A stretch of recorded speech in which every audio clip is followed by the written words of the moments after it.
नमस्कार, मैं योगेश भट्ट भारत में मूलतः उत्तराखंड का रहने वाला हूँ। ऑस्ट्रेलिया मेलबर्न में प्रवासी भारतीय के रूप में अपनी जीवन यात्रा निबंध के माध्यम से बताता हूँ। निकला था इस सफर पर, आंखों में था सपनों का नूर, अभी अभी तो पंख मिले हैं दोस्तों और मंजिल है बहुत दूर। अकेला चला तो थक जाऊंगा, अकेला चला तो थक जाऊंगा, इसीलिए हाथ कई थाम लिए, देश से दूर बहुत दूर अपने जैसे कई साथी पा लिए। अब साथ मिलकर करना है कुछ खास, काम आ सके वसुधा के, बस इतनी सी है आस।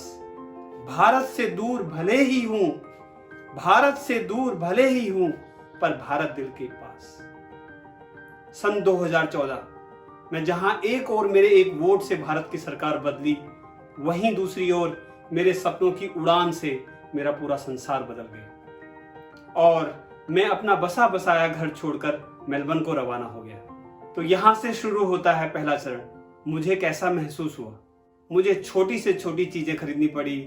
दिल्ली के मंगल बाजार से कोल्स वुलवर्थ का बदलाव रास नहीं आया। शुरू में दोस्त नहीं होते, गाड़ी नहीं होती, अपना घर नहीं होता, सब सूना सूना लगता है। और शहर से दूर सबब में कोई आसपास बात करने के लिए नहीं था। मुझे ऐसा महसूस हुआ कि किसी ने मेरे को मोगली की तरह मुझे अकेला छोड़ दिया है।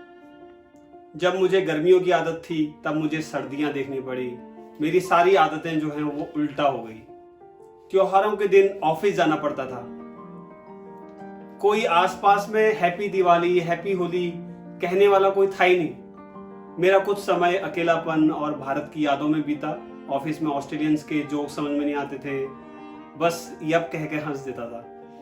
सारी चीजें स्टार्टिंग से शुरू की, सारा सामान जोड़ना, गाड़ी का लाइसेंस, जॉब बदलना, घर बदलना, इन सब में नानी याद आ गई। फिर आया दूसरा चरण, कैसे मैं विकसित हुआ, कैसे मेरा विकास हुआ। तो इस तरह मैं गिरता उठता संभलता विकास के पथ पर अग्रसर हुआ। मैंने एक चिड़िया अनेक चिड़िया वाली तर्ज पर बहुत दोस्त बनाए। एक दूसरे के घर आना शुरू हुआ, मिलना शुरू हुआ। अब ऑफिस में भी मैं कॉन्ट्रैक्टर से परमानेंट हो गया। फिर 2016 से टेलस्ट्रा टेलीकॉम कंपनी में सीनियर टेस्ट मैनेजर के रूप में काम करना शुरू किया। त्योहारों को मनाना और वहां जाना शुरू किया। लोकल क्रिकेट क्लब से क्रिकेट खेलना शुरू किया। देखते देखते मेरी वाइफ की नौकरी मिल गई और दूसरी ओर एक नन्ही परी भी मिल गई। कार खरीद ली, घर खरीद लिया, घूमने जाने लगे। इसी बीच साइनस हेल्थ इश्यूज हो गए जो बहुत लंबे चले, अभी भी चल रहे हैं।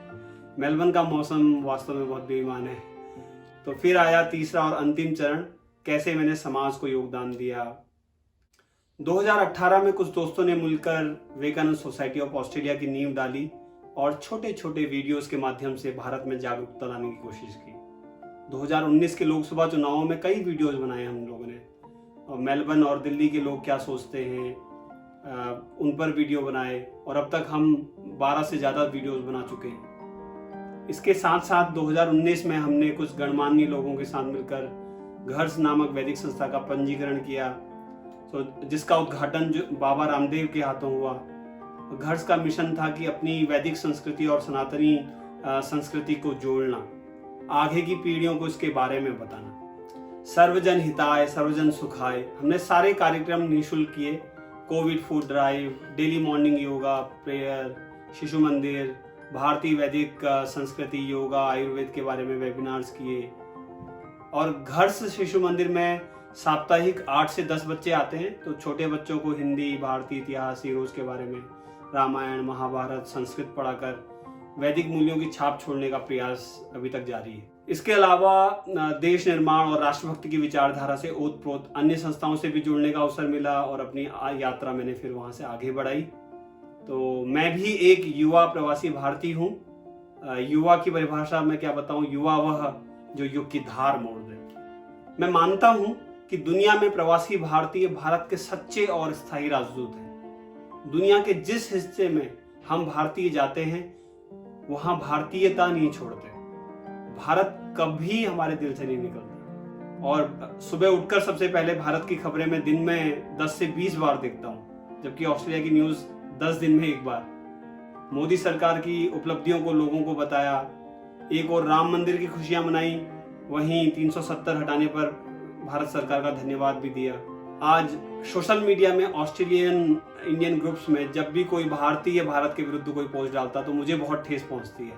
मेरे अंदर का वो प्रताप और शिवाजी की मेरे अंदर वो आत्मा आ जाती है। हर एक प्रवासी भारतीय के साथ ऐसा होता है। भारत ऑस्ट्रेलिया के बढ़ते संबंधों को देखकर बहुत खुशी होती है।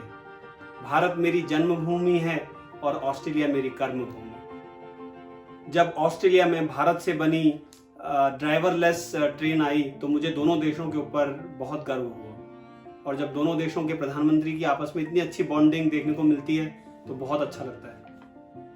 आओ एक भारत श्रेष्ठ भारत नया भारत बनाने में सहयोग करें। भारत सब क्षेत्रों का केंद्र कैसे बने, सोचें, जुड़ें, जोड़ें और चर्चा करें। जय हिंद, जय ऑस्ट्रेलिया।